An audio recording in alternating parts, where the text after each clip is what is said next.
le secret de la mer à mon ami Auguste de Vaucelles.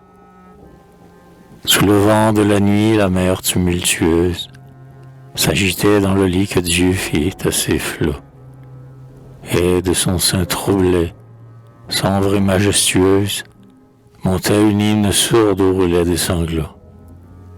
La vague bondissait vers la grève immobile, reculait, s'abîmait et toujours renaissait, et les cités au loin mêlaient leur voix débile à ces sourdes rumeurs que là-haut la croissaient.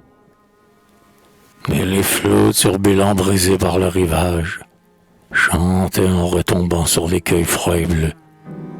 Ils parlaient cette langue inconnue et sauvage que parle l'ouragan quand il cause avec Dieu.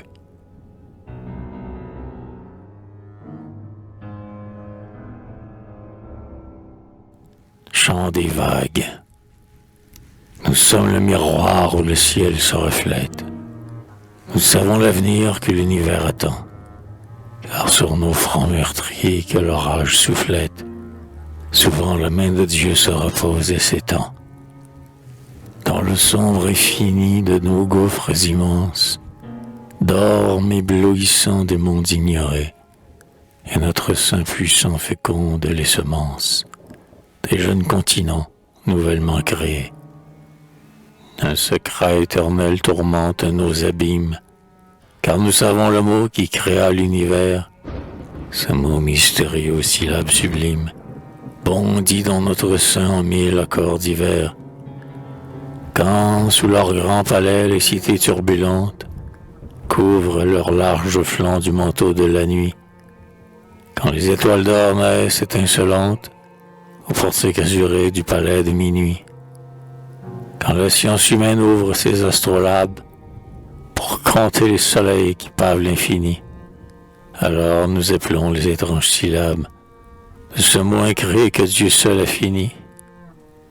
Les monts comme l'éclair, les forêts murmurantes, les fleuves, les torrents, les sources et les vents, les émanations dans les brises errantes, et les cieux insondés inconnus aux vivants.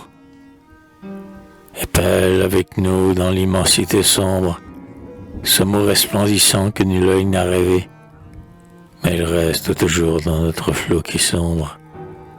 Sur nos lèvres jamais il ne s'est achevé, car ce mot échappé de nos bouches mortelles ébranlerait soudain l'univers confondu, et comme un fer bouillant que le forgeur martèle, les cieux s'aplatiraient sur le monde éperdu.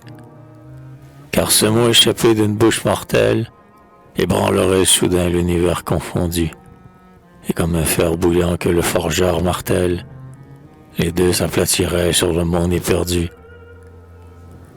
Et Jéhovah, debout dans ce désordre immense, devrait dans le chaos répétrir l'univers, créer un nouveau rythme aux sphères en démence, et de son doigt puissant clore les cieux ouverts. Par un pouvoir fatal, nos lèvres enchaînées palpitent sous ce mot que contient l'avenir. Depuis les jours lointains où nos vagues sont nées, nous répétons toujours sans jamais le finir. Et c'est là le secret que dans les vents nocturnes, nos seins tumultueux murmurent sourdement, ce qui fait que du fond de nos flots taciturnes, une plainte sans fin monte éternellement. Roulons, roulons, roulons vers la rive inconnue. Le vent pousse les flots et Dieu pousse le vent. Et dans notre miroir qui reflète la nuit, nous voyons Dieu parfois se pencher en rêvant. La rumeur s'éteignit. Les vagues se calmèrent. Sous les baisers du jour, l'océan s'affaissa. Au parfum du matin, les cités s'embaumèrent. Et la voix de la mer dans leur bruit s'effaça. De tous côtés monta cette hymne éblouissante que la nature chante au sortir du sommeil, et la création se pencha frémissante sous cette ombre de Dieu qu'on nomme le soleil.